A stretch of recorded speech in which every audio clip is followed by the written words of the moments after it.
வணக்கம் நண்பர்களே, என் கையில் நீங்கள் பார்க்குறது தான் வெட்பாலை அப்படின்னு சொல்லக்கூடிய மூலிகை. இது மரமாக வளரக்கூடிய மூலிகை.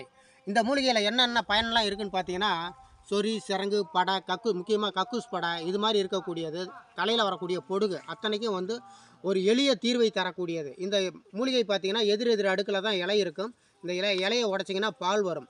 இதில் பொடுகுக்கு மேல்பூச்சி தைலமாக காய்ச்சலாம். தேங்காய் எண்ணெயில் இதை சூரிய படம் போட்டு இதை பயன்படுத்தும் போது பொடுகு அல்லது தலை சார்ந்த பிரச்சனைகள் எதுவாக இருந்தாலும் சரி, புழுவெட்டு இது மாதிரியான பிரச்சனைகள் தீரும். அதுவே இது கூட கருஞ்சீரகம், கார்போக அரிசி சேர்த்து நல்லெண்ணெயில் தைலம் காய்ச்சி தடவும் போது பார்த்திங்க அப்படின்னா நாள்பட்ட தோல் நோய்கள் எதுவாக இருந்தாலும் சரி, முக்கியமாக கக்கூஸ் படை, சொறி, சுரங்கு, வண்டுக்கடி எதுவாக இருந்தாலும் தொடர்ந்து இதை நம்ம பயன்படுத்திட்டு சோப்பு போடாமல் சேக்காய் அல்லது பாசிப்பயிறு, கடலை மாவு இது மாதிரி நாம் பயன்படுத்தும் போது 100% தோல் சார்ந்த பிரச்சனையில் இருந்து உத்தரவாதமான குணத்தை தரக்கூடியது இந்த அற்புதமான வெட்பாலை அப்படிங்கிற மூலிகை. இதை பற்றின மேலும் தகவல் வேணும்னா பெரிய வீடியோவில் இருக்குது, பார்த்துக்கோங்க.